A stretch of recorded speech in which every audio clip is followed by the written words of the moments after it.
land. Et Juda, c'est Juda. Judah is Judah.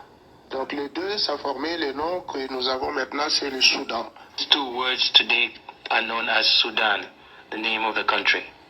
Et à un moment de l'histoire, on se souviendra que pendant l'occupation européenne, il y a eu un Soudan français et un Soudan anglais. Donc l'ouest de l'Afrique était occupé par le français et l'est de l'Afrique était occupé par les Anglais. History, Sudan was divided into two. There was the French Sudan and the English Sudan.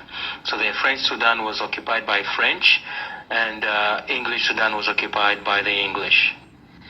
Alors voilà les premières attaques et le premier esclavage des Juifs de l'Afrique. So here you can see the first attacks and the first taking into slavery of the Jews. Et vous voyez que à l'ouest il y avait le Soudan aussi. In the west there was Sudan as well. Donc ces attaques ont poussé que les Juifs qui avaient élu domicile pratiquement vers le nord, vers les déserts, d'entrer dans le continent. These attacks coming from the north pushed the children of Israel living in the area to go deeper into Africa. Et ils entraient dans la forêt africaine pour se protéger contre les attaques de leurs ennemis. And they would enter into the African forest in order to protect themselves from the attack of their enemies.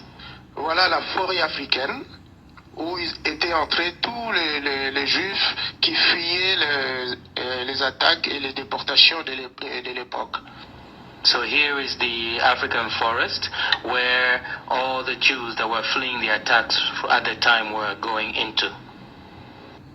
Donc toute cette partie-là était la grande forêt africaine et elle servait aussi de lieu de protection pour ceux qui fuyaient la persécution. All that part was the great African forest and it served as well as a place for people who were fleeing persecution. Alors cette présence des Juifs au-delà de l'Éthiopie, This presence of Jews beyond the land of Ethiopia, donc la forme actuelle que nous venons de voir, according to what we have just seen, était annoncée déjà bien avant par les prophètes d'Israël. announced already before by the prophet of Israel. Et Sophonie disait que au-delà du fleuve de l'Éthiopie, mes adorateurs, mes dispersés m'apporteront des offrandes. The book of Zephaniah says, "From beyond the rivers of Ethiopia, my worshippers, the daughter of my dispersed ones, shall bring my offering." Donc, Ésaïe aussi au chapitre 18, au verset 7, Isaiah as well in chapter 18, verse 7.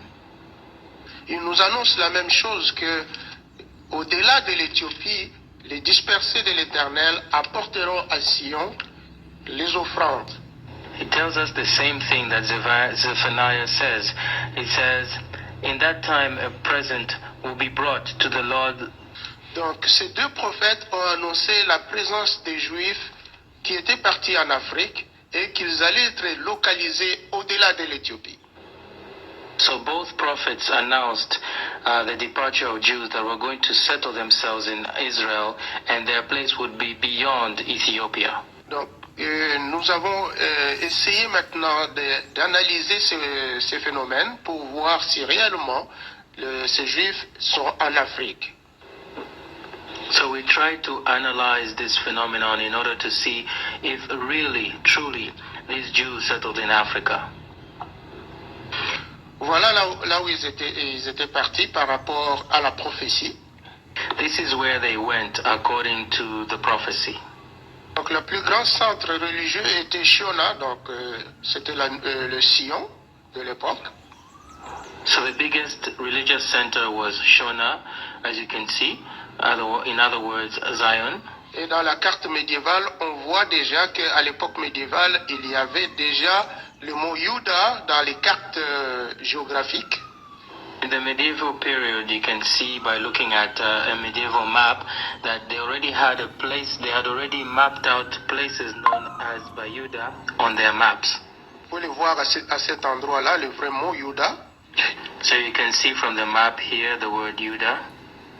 Et en grand, vous pouvez voir la courbe du Nil et là où se trouvait Juda. On the map you can also see where the Nile goes and the place called Judah. Alors, tous ces juifs, ce sont ceux qui ont formé tous ces pays que vous voyez là. Donc, vous allez voir comment, voyez comment la flèche nous indique ces endroits. Donc, à partir du Tchad, Niger, le Mali, le Sénégal, et ça descend, la Golfe de Guinée, l'Afrique du Sud, ça remonte, ça prend le Madagascar, ça remonte encore, et ça prend les Comores jusqu'au Soudan. So all these Jews are the people that formed these countries that you can see on this map here. You can see where the map is showing us. So you can see starting from Mali, going up towards the west coast.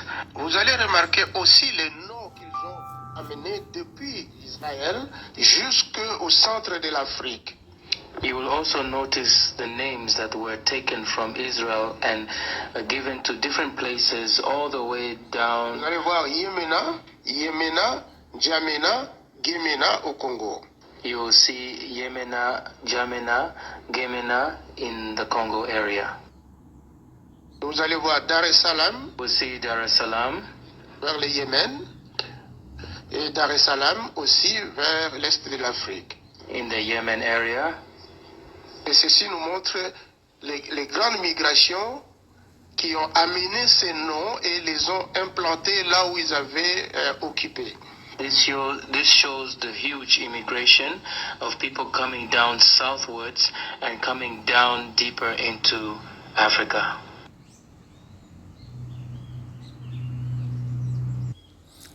This is the book of 2nd Esdras, chapter 6, verse 27. For evil shall be put out, and deceit shall be quenched. As for faith, it shall flourish. Corruption shall be overcome, and the truth, which hath been so long without fruit, shall be declared. Shalom, shalom, shalom. This is a brother Kahan from the GMS Prophetic Vibration Camp here in Trinidad, with another edification through the power and spirit of Yahweh Baal Shem Yahushai. Alright, so first and foremost, call Halayim. La Alahayanawa. Yahweh Baal Shem, Yahushai, Baal Shem Rakah Kodash, Barakata Yahweh, Barakata Yahushai, Barakata Yahweh, Barakata Yahushai, Barakata Yahweh, Barakata Yahushai. Double honors unto the apostles and elders of Great Millstone that rule well.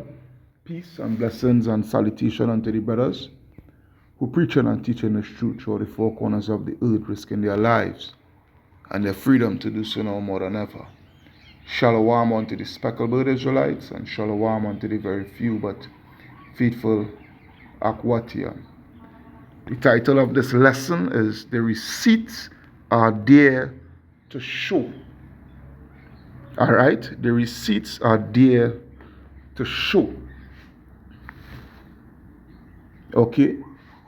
Because, hey, they could do, when I say they, I'm speaking of the prince of the air, you know, the powers that be of this world. Alright? They could do and they could say as much as they want to, you know, say and try to demonize and try to put us in a bad light. All right, but the truth will always be the truth. All right, and this, as the scriptures say, let me see if I could type that in. Bear with me. All right, which is 1 John 2 and 21. It reads, I have not written unto you because ye know not the truth, but because ye know it, and that no lie is of the truth. Okay, no lie is of the truth. The truth will always be the truth, and the truth is that us so-called Negroes, Hispanics, and Native American Indians, are the true children of Israel. Us Negroes that came here through the transatlantic slave trade and was scattered, over on the eastern part of the eastern hemisphere of the world through the sub-Saharan slave trade are the southern kingdom of Israel. We are the Jews that the Bible speaks of, whilst in the so-called Native American Indians, the Caribs, the Arawaks, the Mayans, the Aztecas, the Incas, all right, the so-called Seminole Indians and what have you, so forth. They are the northern kingdom of Israel, and there is many and many and many and many receipts to show. Right? Many and many receipts to show. These Edomites could come with all sort of slander and circumlocution and this and that and the other and whatever. But the thing about it is you can never destroy the truth. And every time you try to come up against the truth, you're just working in hand for the truth. All right, as the scripture said, they can do nothing against the truth but for the truth. Now, this lesson here, is especially, to the young brothers and sisters that coming into this knowledge. I'm going to go through some historical facts because this video is mainly a historical video here. I'm going to go through some historical facts. I'm going to go through a lot of reading here. All right, some damning evidence here. All right, because the scripture says what? Pursuant to Revelation 1 and 3. Revelation 1 and 3. Blessed is he that readeth, and they that hear the words of this prophecy and keep those things which are written therein, for the time is at hand. All right? So we are going to do as the scripture said, to read. And I'm going to prove without the shadow of a doubt by the receipts that what this man in that clip that I had played at the beginning of this edification is that he is speaking the gospel truth. All right? And there is a major piece of damning evidence that I'm going to show here. So, buckle up your seatbelts because this video is going to be a little lengthy. But, nevertheless, it's all for the edification. And I'm going to assure you, it's not going to wear out your mind. It's going to intrigue your mind. I could assure that. So without further ado, bear with me. Okay. So now, this book here, this book that I have PDF here, this book is, the name of this book is Babylon to Timbuktu. Okay, and the author of this book is a guy by the name of Rudolph R. Winslow. All right. Now, as the guy said in the clip, as he said and show, with maps and whatnot, so forth, how the Jews end up into Africa and what have you, so forth. All right, because you have to understand this here. History coincides with prophecy, and prophecy coincides with history. And the three main pillars in understanding the scriptures, as I always say from time to time, teach from time to time, is context, prophecy, and history. Because again, history coincides with prophecy and prophecy coincides with history. Okay? So now, This book here, Babylon to Timbuktu, page 84, as I'm about to read, because I'm going to read couple pages, couple paragraphs, within this book, and bring out the receipts to show. All right? Because he said certain things that I have been saying, that I have been teaching for ever since I came into this knowledge, into this truth, due to my research and what have you, so forth. So this here, as you can see on the screen here, this is page 84, Babylon to Timbuktu. All right, where it reads, in the year 65 BC, the Roman armies under General Pompey captured Jerusalem.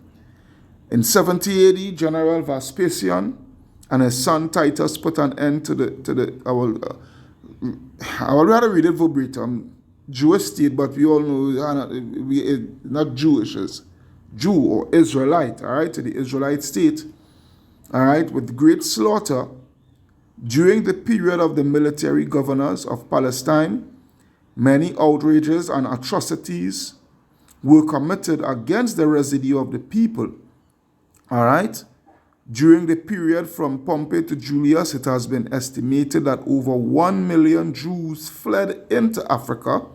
All right?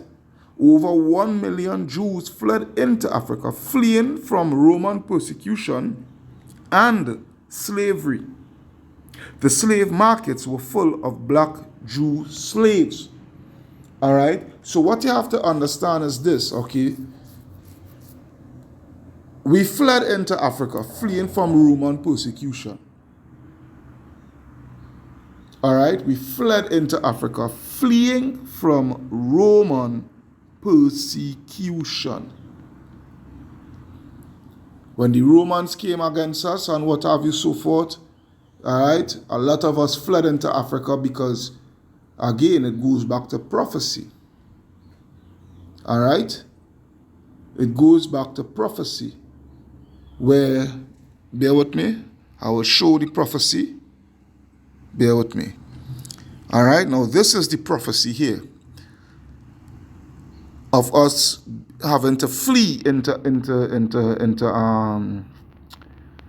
Africa.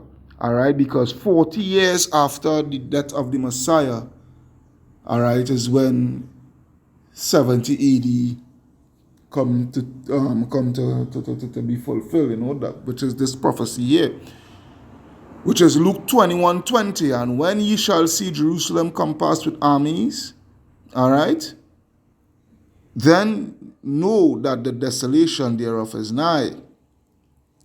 Then let them which are in Judea flee to the mountains. Those mountains represents Africa. All right? And let them which are in the midst of it depart out, and let not them which are in the countries enter thereinto. For these be the days of vengeance. These be the days of vengeance, that all things which are written may be fulfilled. Which is the curses and all the prophecies that follows thereby. All right? The Lord sent us into Africa. It's the Lord that put us into captivity. The Lord sent us into Africa so that the curses will fall upon us heavy. Okay? So we fled into Africa, fleeing from Roman persecution. But the thing about it is, when you go to, because we fled to Africa for safety, right? But when you go to Deuteronomy chapter 28, and I think it's 65, I want to believe. Yep, 65, Deuteronomy 28, 65, where it reads, and among these nations shall thou find no rest. A matter of fact, let me start from 64.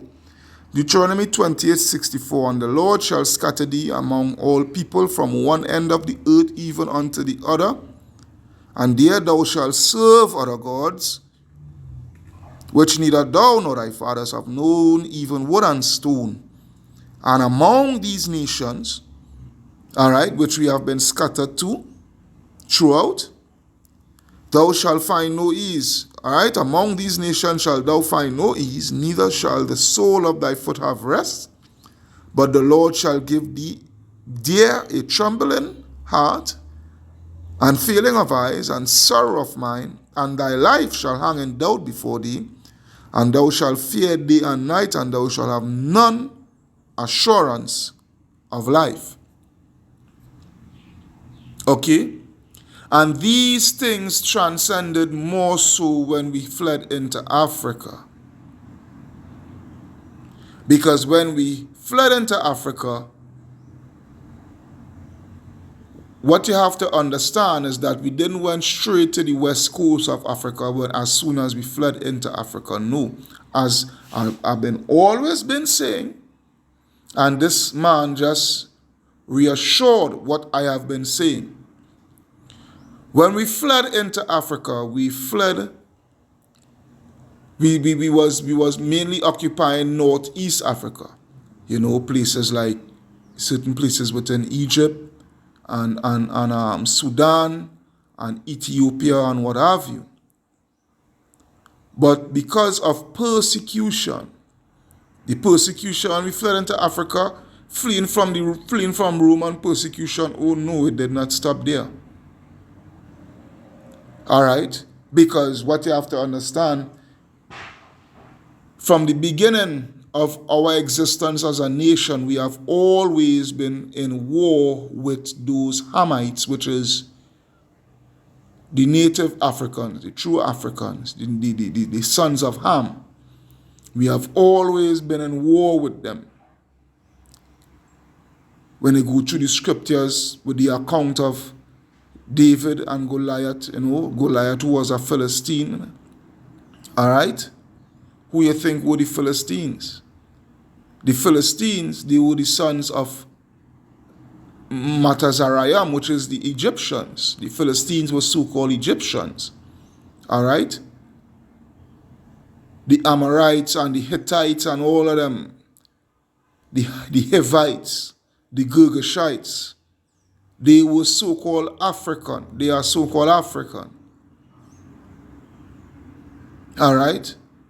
Tyre and Zidon, Africans. We were always in war with these nations, with these Africans.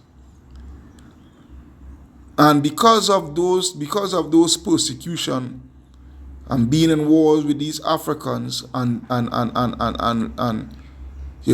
being conquered and being sold into slavery to the Arabs by these Africans, we were pushed deeper and deeper and deeper and deeper into Africa, all throughout Central Africa, places like Congo and Rwanda, Central African Republic.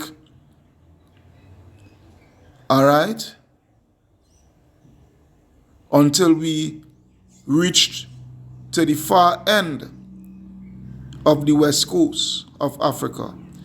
All right? Some of us who was residing to the north, places like Egypt, Tunisia, when the Mohammedan conquest came into Africa, a lot of us fled further northwest to places like Morocco. And from Morocco, we migrated all the way down to from West Africa, because Morocco is northwest. We migrated going all the way down to the west coast, all the way down to Angola, because Angola is South Africa. All right, Angola, Mozambique, Zimbabwe, Tanzania, even into South Africa. All right, the receipts are there to show. The receipts are there to show. So let's go to some more reading, historical reading. Bear with me. Okay, so now let's look at page 120 of Babylon to Timbuktu. All right, now look at this here. Let's read. It says that the Daguerrean Jews, now this is a sect of Jews, because when we came into Africa, all right, we was not really going by our tribal, our father's name, all right, our tribal name, our true tribal name, Judah, Benjamin, Levi, and whatnot. A lot of us adopted different names, although so a lot of these names it derive from the broken Hebrew and whatnot that we were speaking, the cursive Hebrew and whatnot that we were speaking. All right.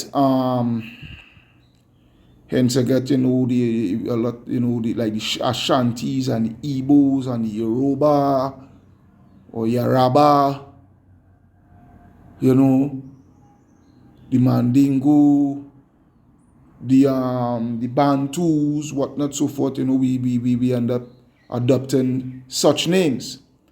All right. So this was a Southern Kingdom tribe here. All right, that adopted the name of Dagatun.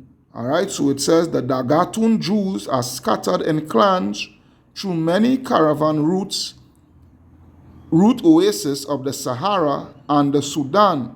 All right, the Sudan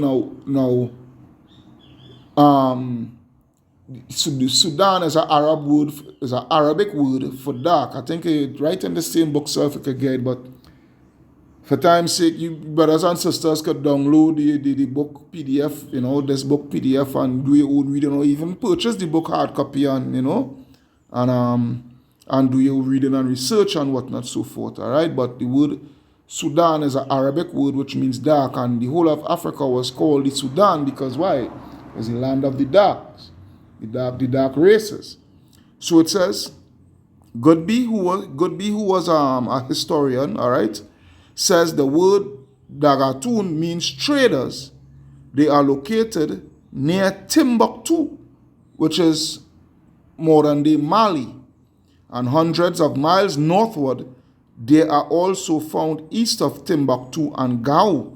Gao is where you know today as modern day Ghana. All right?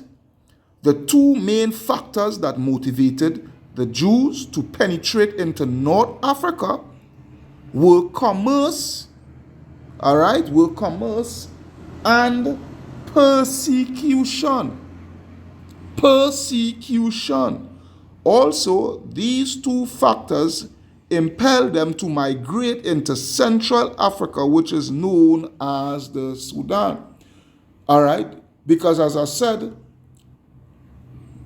when we came into Africa and started mingle amongst these Africans, we went through a lot of persecution, and with that, we had to flee. But everywhere we flee, everywhere every region that we had migrated, when we will always leave a remnant. There was always a remnant that will stay. All right. In the previous land, that we had migrated from, the previous region that we had migrated from. So it says here, when they come down, the West African Jews during the slave trade.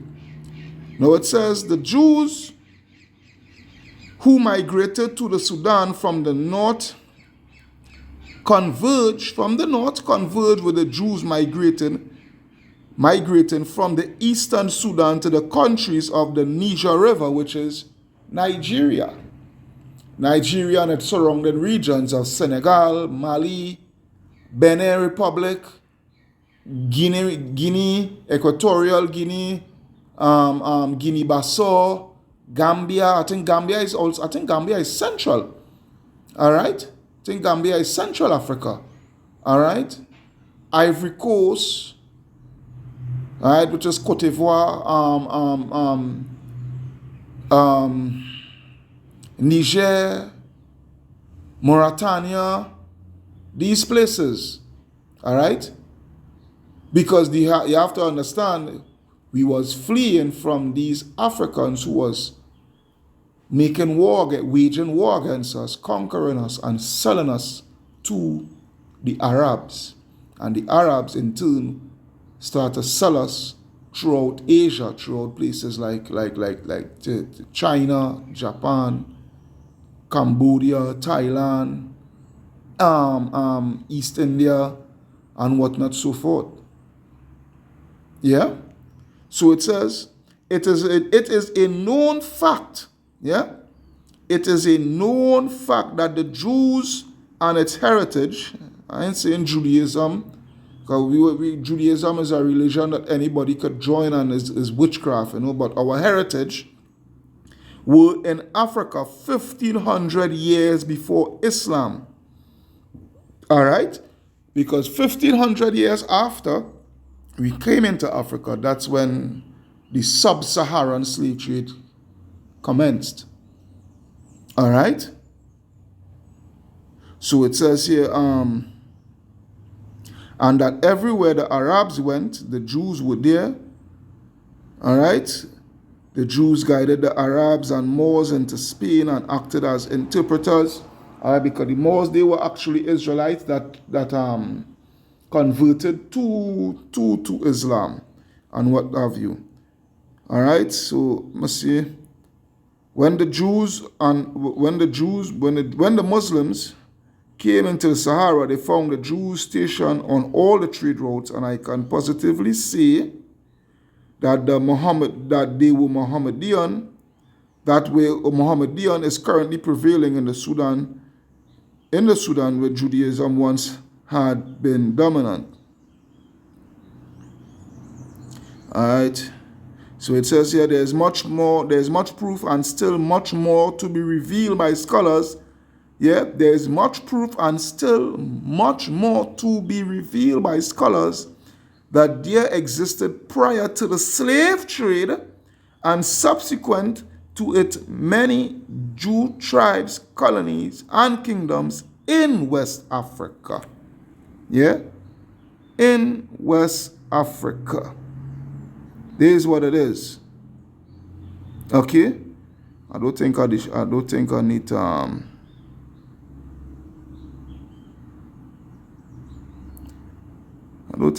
to come down to here. All right, so let's take a look at page 123. Let's take a look at page 123. Let me see something here.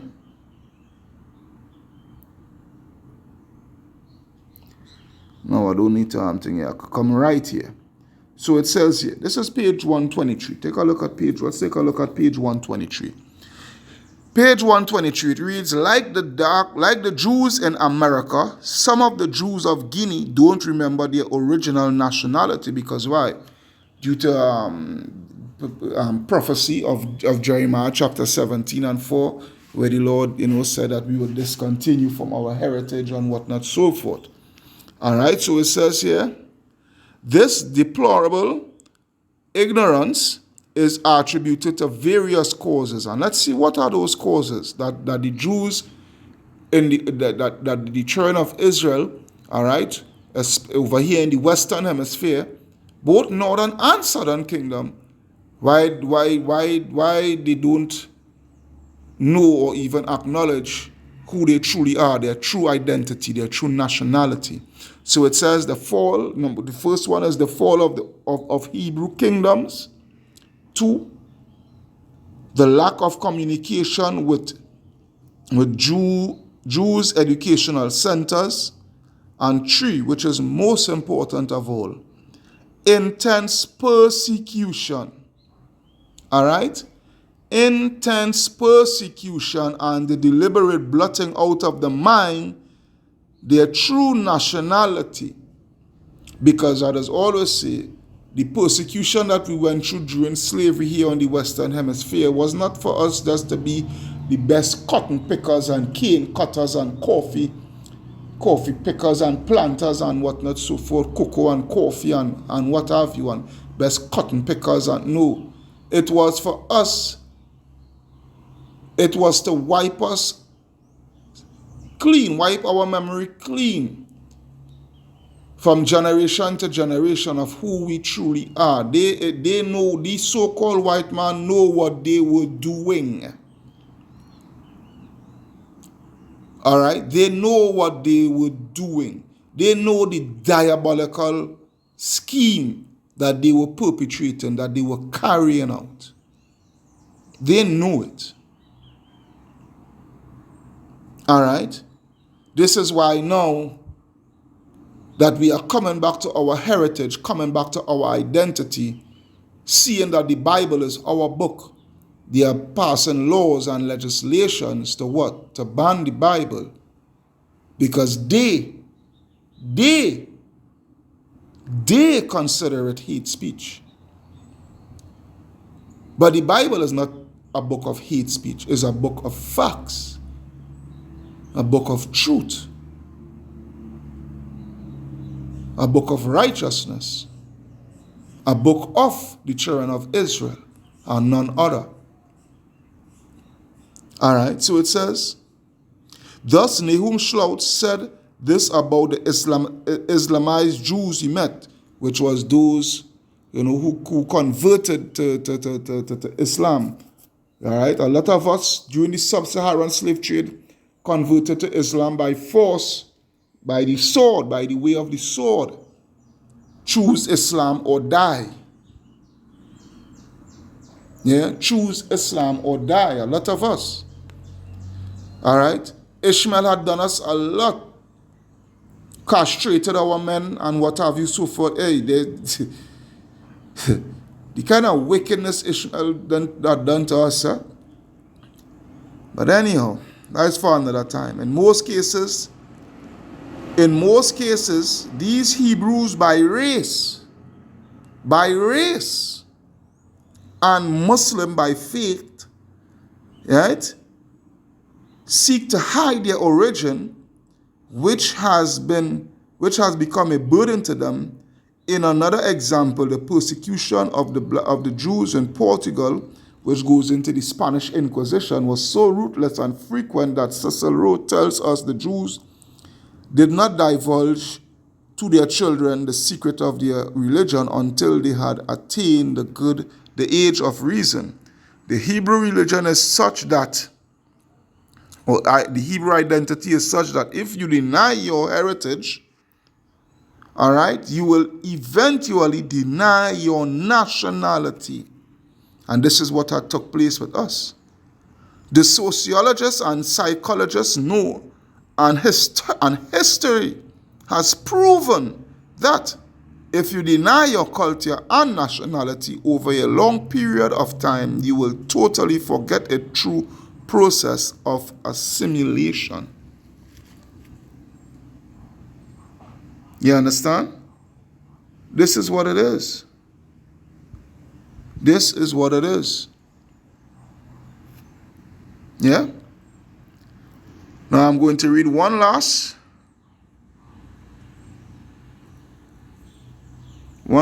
page here from this, and then I'm going to go to something else that they cannot deny. The so-called white man cannot deny it.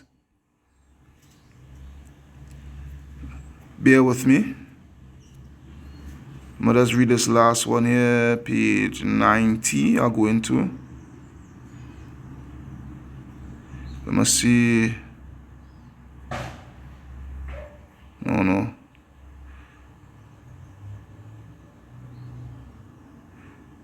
All right, so yes. Okay, so watch this here.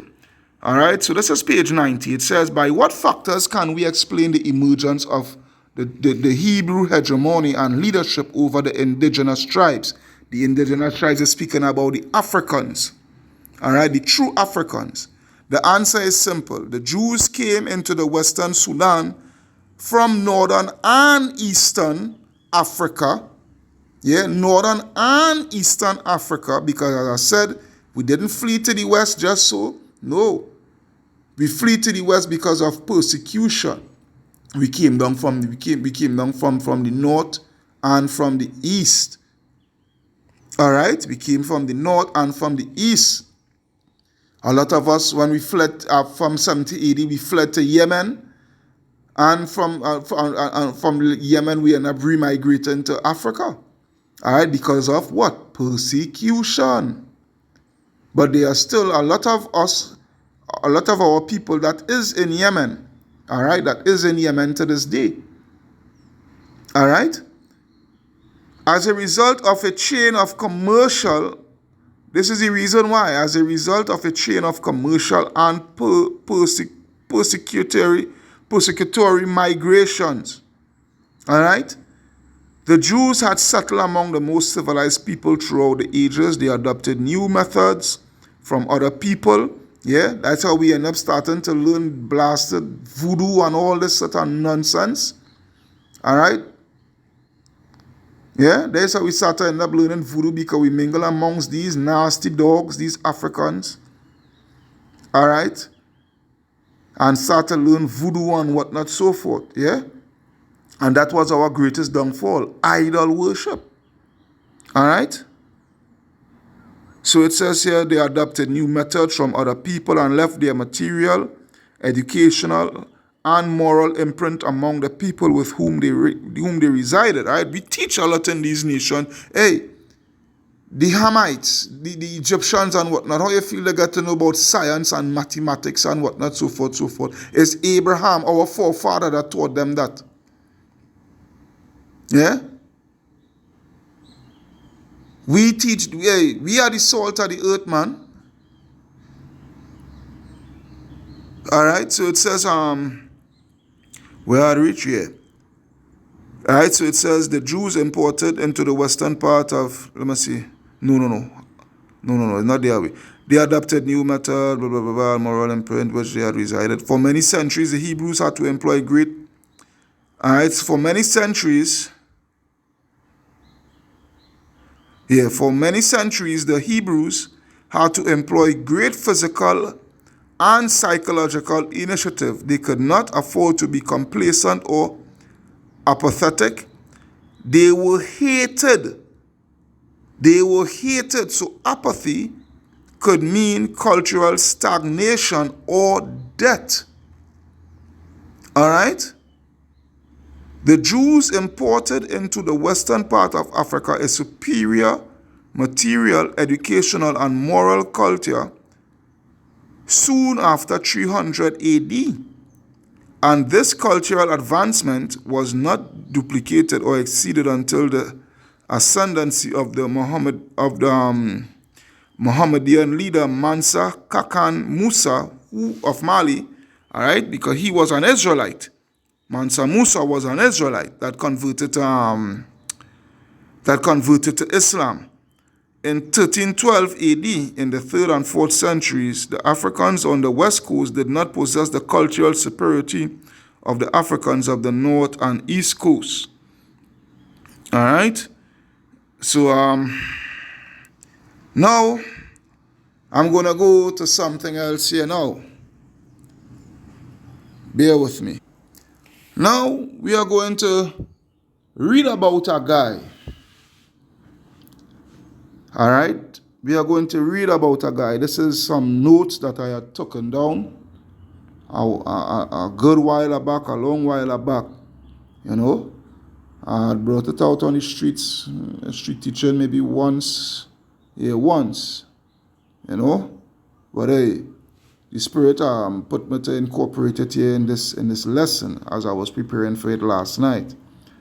So we are going to research a guy. Okay? A guy by the name of Mohammed Bello. Now, before I read about this guy, Mohammed Bello, let's just Google this man to show you that what I'm going to read here for you, these are the words of this man. And the scoffers and the mockers and what have you, the gainsayers, to show you that, hey, this truth could never be debunked. This truth will stand and will stand forever. All right?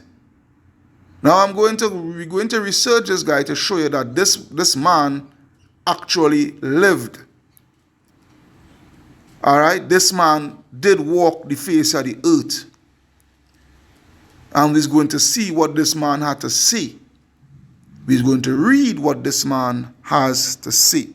So bear with me. All right, so as you can see here in Wikipedia here, Muhammad Bello. All right, Muhammadu Bello was the second sultan of the Sokoto. All right, the Sokoto Empire, which is northern Nigeria. All right, from 1817 until 1837. All right, he was also an active writer of history, poetry, bear with me. All right.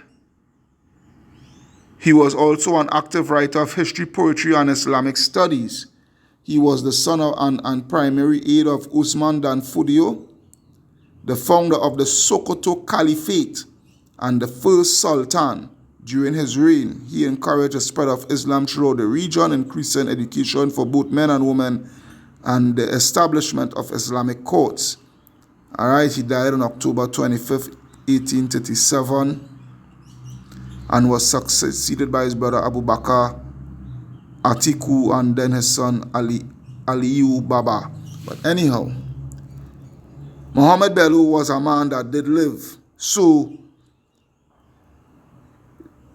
they cannot deny the facts that is going to be brought out here. No one could deny the facts that is going to be brought out here. So, without further ado, so Muhammad Bello, all right? Muhammad Bello and the Sokoto Empire. Now, the Sokoto Empire, as I said, is northern Nigeria. All right? You could go and research the Sokoto Empire. It is still well, it's not an empire, but it is a region. It's a region now. All right, it's a region within northern Nigeria today. So it says the Islamic African monarch, one of the emperors of the Sokoto Empire, Muhammad Bello, second Sultan, made the same claim 200 years ago, just as the Hutu tribe of Rwanda claimed that the Tutsis are not their kinsmen nor indigenous to the land, in order to justify the war and ethnic cleansing he was carrying out against the old Oyo Negro Empire which bordered his kingdom. All right? Because what you have to understand is the claims that the Hutus was making against the Tutsis. Now the Tutsis, they are Israelites. All right, the Tutsis, they are Israelites. I don't, you brothers and sisters, now coming into this truth, you all should have. I don't know if you all have any knowledge pursuant to the Rwandan genocide. All right, you could go and look up on it, do your research on it, and there is also a movie. There were two movies. One was a popular one was Hotel Rwanda.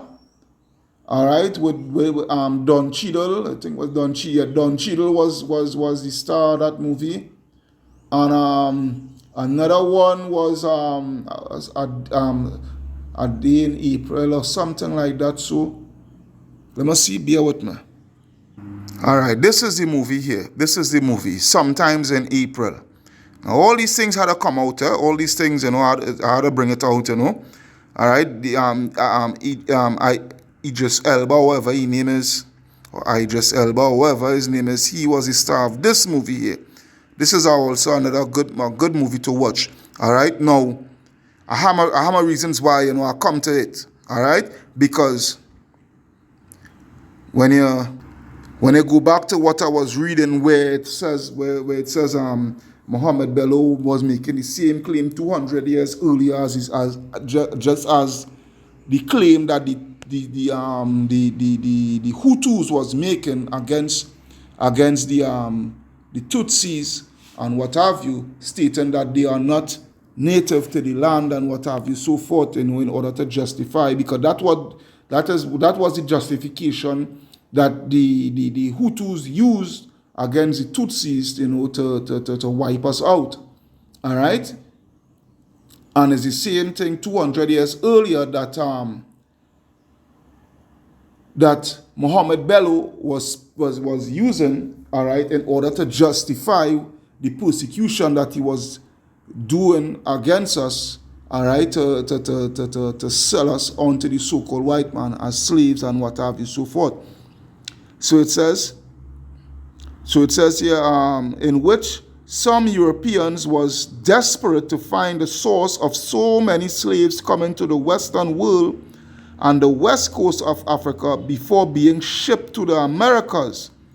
And his reasons for this such saying and claims, all right, Mohammed Bello's reason given to the European abolitionists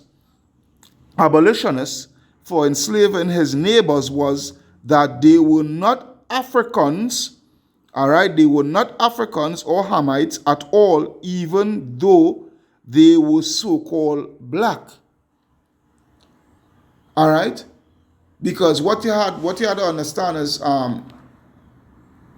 we started when we first started came in what 16 in the 1600s, right, into America and what have you, so forth, and well, the first slave ship to land work really and truly was in Brazil from Portugal, Spain, not from the west coast of Africa. And I think that was in the 1500s. All right, yeah, in the 1500s. Okay, so over a period of time, these Edomites, after slavery was well established and well flourished and whatnot, so forth, and thing, these Edomites that that now coming about in the world and seeing this thing, and the profit that the big profit that it was having and whatnot, so forth, with the slave trade and whatnot, they was like, where these people coming from? They was intrigued as to where these people coming from and coming under such harsh conditions and whatnot, so forth, living under such harsh conditions and these things. All right? So what they did, they decided to go to the source. All right? They ended up going to the source and interviewing the source, which was Mohammed Bello. And Mohammed Bello was letting them know that these people do not belong to the land. This is our land and they do not belong to the land and whatnot, so forth, so forth. Though they may look like us, though they may be same woolly texture here, broad nose, big lips, whatnot, so forth, dark melanated skin, they are not our people. We are totally different from them. What you have to understand is Mohammed Bello was a Fulani, a Hausa Fulani. The Hausa Fulanis are Hamites. Yeah, the Hausa Fulani are Hamites that converted to Islam. All right, the Hausa Fulani, they reside to the north, like your Borno State and whatnot in Nigeria, which is to the north. The Igbos and the Yorubas, they reside to the south, southwest, and southeast respectively. And then you have the Idu, I think it's the Idu here is called them. All right, which is also Israelites too. They are like central Nigeria and what have you. All right. So it says here, this is what he said in his own words, that these people, they may look like us, but they are not our people. We are of different bloodlines. All right. Now watch this. The inhabitants of this province, Yoruba or Yoruba, it is supposed originated from the children of Canaan. Now this may be a bit intriguing. Why he said they are the inhabitants, these Yorubas, they are the inhabitants. They originated from the children of Canaan. We will see coming down later to the ending of this lesson. So it says here, who were of the tribe of Nimrod. Now are the children of Israel derived from Canaan, the land of Nimrod? No. But we will see the reason why he said that. So it says here, the cause of their establishment in the west of Africa was, as it stated, is consequence of them being driven by Yaruba, son of Catan, out of Arabia. The sub-Saharan slave trade, persecution, we had was to flee. And the Lord, again, is prophecy, because the Lord put it so that we will flee to the west coast, so prophecy will be fulfilled pursuant to Deuteronomy 28:68. We was in the right position for the transatlantic slave trade. See, it goes back again to the Luke 21:20-21, where these be the day of vengeance, that all things which are written may be fulfilled. You understand what I'm saying? So it says here, the cause of the establishment in the west of Africa was, as it stated, consequence of them being driven by Yaroba, son of Catan, out of Arabia to the western coast between Egypt and Abyssinia. All right? The western coast of Egypt and Abyssinia. Abyssinia is where you note, Abyssinia is in where you note today as more than the Ethiopia. And the Abyssinians were Israelites. The Abyssinians are Israelites. All right? Because when we came there from after 70 AD and whatnot, so forth, we set up a kingdom over there known as the Abyssinian kingdom. All right? From that spot, right? From that spot, they advance into the interior of Africa till they reach Yaba, which is Yoruba land, or Yaraba land, which is southeast, boy. I think it's southeast. I could be mistaken, either southeast or southwest Nigeria, where they fixed their residence. On their way, they left in every place they stopped a tribe of their own people. Thus, it is supposed all the tribes of Sudan who inhabit the mountains are originated from them, as also the inhabitants of Yauri. All right?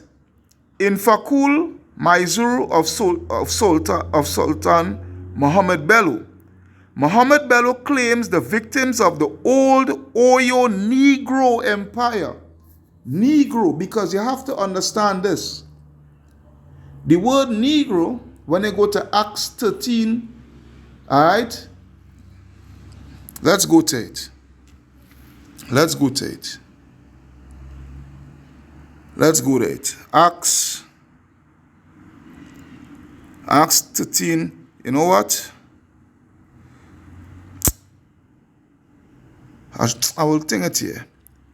Acts 13:1, where it reads, now there were in the church that was at Antioch certain prophets and teachers, as Barnabas and Simeon, that was called Niger. Yeah, that was called Niger. Yeah? This is who the Israelites were being called, because the word nigger wasn't a derogatory term until the so-called white man, you understand, made it so. All right?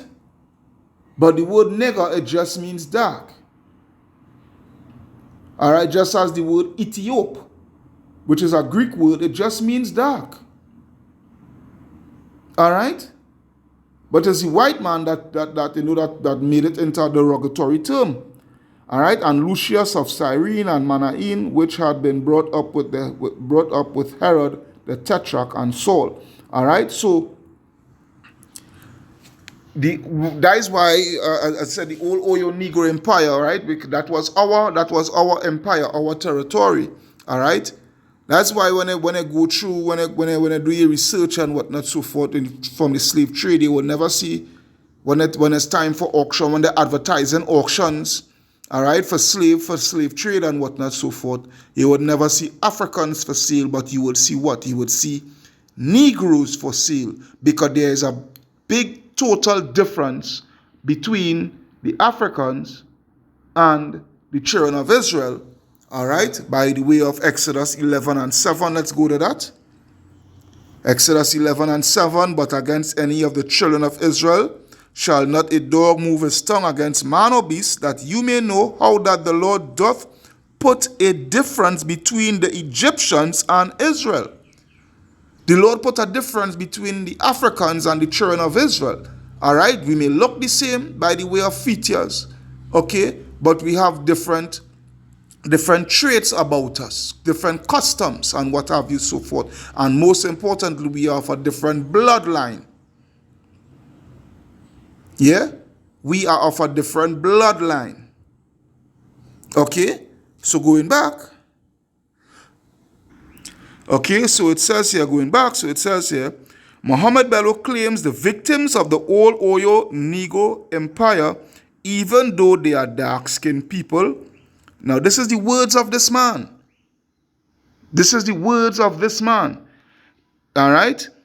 Even though they are dark-skinned people, they are not from Africa, but actually foreigners and not indigenous to the land, which is the gospel truth that this man is speaking. We are not from the land of Ham. We are not Hamites. All right, we fled into Africa, but we are not Hamites. Okay? The Yoruba people who live in Nigeria, the Gadangme who live in Ghana, the Ewe people who live in Ghana, Togo, and Benin Republic, also the Ashanti, the Twi, all right, the Ashantis and the Twi, and what have you, all right, all shares the same point of origin in the old Oyo Negro Empire. Beyond that, Muhammad Bello was enslaving the Yorubas, Gadangme, and Ewes, all right, which is Igbo, actually, which is broken Hebrew, all right, for saying Igbo, all right. The Ewe are indeed the same people and are related to each other by blood. By blood. But because of lack of history, many do not know. Because of the lack of history, because there's a lot of Nigerians that I interact with, and the Igbos, they have a disdain, which goes back to prophecy, which goes back to the curses, but they have a disdain. They have a disdain for the Yorubas.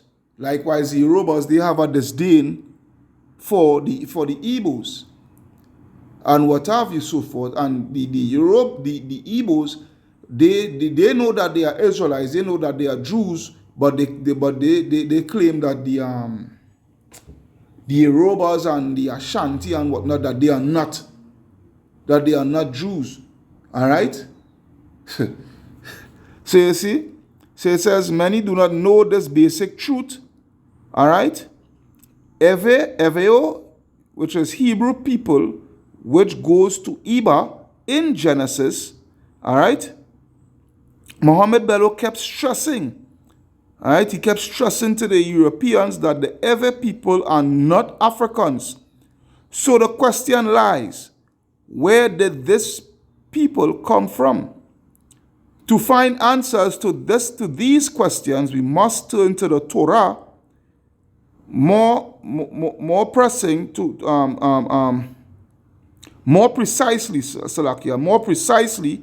to Noah and his 3 sons, all right, to start our research. The people Bello was referring to were spread across the Sudan, which is in the interior regions of West, Central, and East Africa. All right, page 27 of the Memorials of Missionary Labors in Africa and the West Indies by William. This is books that you could go to and get more, information and whatnot. The next people that claim our attention are the Yaribans. This numerous and powerful tribe inhabited an extensive plain, the western border of which is within 100 miles of the coast and extends eastwardly nearly to the river Niger. All right? So it says here, the land is described as remarkably fertile and tolerably well cultivated, providing Indian corn, millet, yams, rice, cotton, and indigo, and whatnot, because hey, the so-called white man just come with the claim that they civilize us, but in truth and in fact is we civilize these people. All right, but that's for another time. So it says the capital of Yariba is Eveo.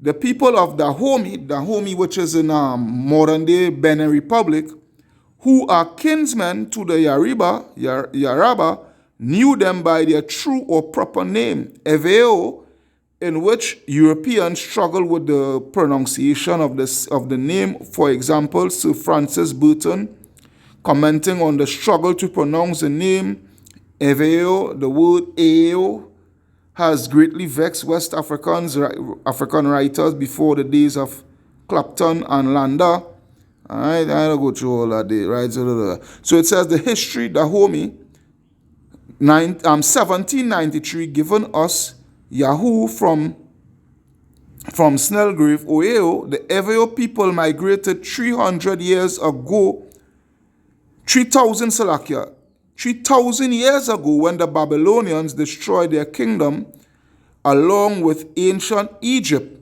All right, which you will find that account in the book of Jeremiah. All right, you will find that account in the book of Jeremiah. Okay, so during this time of this, because we've been coming into Africa, and I had done a video on that.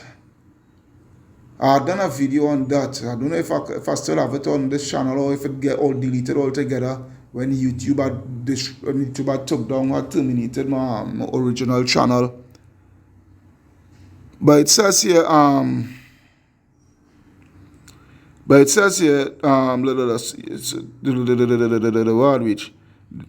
3,000 years ago, when the Babylonians destroyed their kingdom along with ancient Egypt. So during this time of the sub-Saharan and the triangular transatlantic slave trade, millions of Ewe prisoners of war were sold and transported as slaves to the north and south, and to the north and South America, all right, and the Caribbean. Thus, their descendants in these countries are also Ewe, aka Hebrews, which includes the free slaves who was repatriated to Sierra Leone and Liberia. All right. So now, where did Muhammad Bello get his information from? Yeah, where did Muhammad Bello get his information from? Undoubtedly, Bello's statement was from information inherited and passed down by his Fulani ancestors, because they know who we are. They know for a fact who we are. And again, there is a reason why he said that they are the children of Canaan, the descendants of Nimrod. There is a reason why he said that. So it said, it is also interesting to know the amount of details in what Bello said that the Ewe people themselves did not have such information about their own origin. All right, this man having information, concrete, solid information that we ourselves don't even know. Therefore, it is intriguing to know how the Hausa Fulanis, watch this, therefore it is intriguing to know how the Hausa Fulanis know such information, because he was a Hamite and a Muslim. And at that time in history, the Bible, in form of Christian missionaries, had not reached its part of Africa. Thus, it is fact that Bello's information did not come from the Bible.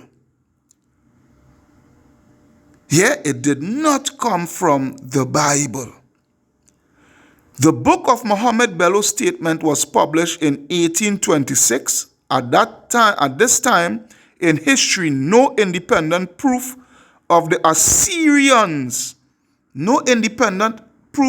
Assyrians existed outside of the Bible, because these Europeans, when he was explaining to them and showing them and proving to them, they were doubting him. Because remember, this man not giving his accounts from the Bible. He's giving his accounts from what was brought down to him by his ancestors. All right? Which means to say that how did this man mention the old capital of the Assyrian Empire and not getting it from the Bible? So I hope you're catching the clues now why he said they are the children of Canaan, the descendants of Nimrod. All right? So it says here, seeing he was a Muslim and European Christianity did not reach his part as yet in Africa. Nevertheless, he knew the Assyrian capital. When the Europeans never heard it anywhere apart from the Bible, which is found in Micah chapter 5 verse 6. And not only Micah chapter 5 verse 6. Bear with me. Let me show you where also too. This is the book of Tobit. Now, this is the reason why he said the descendants of Nimrod. This is the reason why he said this. All right? The book of the words of Tobit, son of Tobiel, the son of Aniel, the son of Aduel, the son of Gabel, of the seed of Asiel, of the tribe of Naphtali. Yeah? Who in the time of Ebenezer, king of the Assyrians, was led captive out of this which is at the right hand of that city, which is called properly Naphtali, in Galil above Asher. I, Tobit, have walked all the days of my life in the way of truth and justice, and did many alms deeds to my brethren and my nation, who came with me to Nineveh, into the land of the Assyrians. This is the reason why he said that they are the descendants, because some of us, after the Assyrian captivity, the northern kingdom, because the northern kingdom was taken into the Assyrian captivity, the capital of Assyria back then was Nineveh. And after the Assyrian captivity, the majority of the northern kingdom, they came across here to the western hemisphere, to the Americas, while some, they came back to the land, all right, and was dwelling amongst the southern kingdom. All right, a portion of them came back to the land and they was dwelling amongst the southern kingdom. Christianity would not teach you this. History would not teach you this. All right, and when I was in mine own country in the land of Israel, being but young, all the tribe of Naphtali, my father, fell from the house of Jerusalem, which was chosen out of all the tribes of Israel, that all the tribes should sacrifice there, where the temple of the habitation of the Most High was consecrated and built for all ages. All right, so I'll go down to verse 10 for time's sake. Verse 10. And it reads, and when we were carried away captives to Nineveh, all my brethren and those that were of my kindred did eat of the bread of the Gentiles. You understand? So the Europeans, they were questioning them and whatnot, so forth. And when they hear them speaking about Nineveh and this, that, the other, they thought this man was lying. But no, this man wasn't lying. All right, because they themselves end up being confounded. Let's go back. All right, so I will start. So it says here, nevertheless, he knew the Assyrian capital when the Europeans never heard it anywhere apart from the Bible, which is found in Micah 5 and 6 concerning Nimrod being associated with the Assyrians capital. But some modern scholars disputed this fact. Right? They was doubting him. Until 1849 to 51, archaeologist Austin Henry Layard discovered in northern Iraq ancient remains of three Assyrian cities, including Nineveh. This discovery silenced the skeptics given the fact in 1826 an African monarch spake of Nimrod in Assyria long before Austin Henry Layard's archaeologist discovery. All right? Yeah, this is what it is here.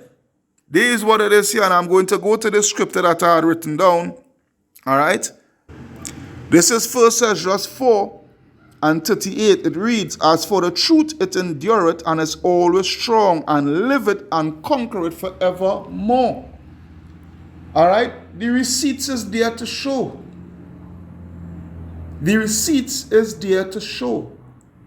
There's no way that you could debunk us, Esau. There is no way. All right? And this man, he's bringing out our history, and he didn't even get it from the Bible. Because, again, we was always in war with these Hamites. We was always in war with these Africans. They knew us. They know who we are. All right? Hence the reason when we came into their land looking for succor, fleeing from Roman persecution, they took the opportunity to go to war with us, to go to war against us, conquer us, and sell us to our enemies, which goes back to Psalms 83. Yeah, which goes back to Psalms 83. When we came into Africa, they push us until we reached the west coast for the prophecy to be fulfilled pursuant to the transatlantic slave trade. So I hope you all was edified through the power and spirit of Yahweh Ba'ashem Yahweh Shai. This is your brother Kahan from the GMS Prophetic Vibration Camp signing out, saying Kal Halayam, La Allah Yanawa Yahweh Ba'ashem Yahweh Shai, Ba'ashem Rakaha Kodash. Barakata Yahweh, Barakata Yahweh Shai, Barakata Yahweh, Barakata Yahweh Shai, Barakata Yahweh, Barakata Yahweh Shai. Double honors unto the apostles and elders of Great Millstone that rule well. Peace, blessing, salutation unto the brothers who preaching and teaching the truth throughout the four corners of the earth, risking their lives and their freedoms to do so no more than ever. Shalom unto the speckled Israelites, and shalom unto the very few but faithful Aquatium. Your brother Kahan from the GMS Prophetic Vibration Camp signing out, saying shalom.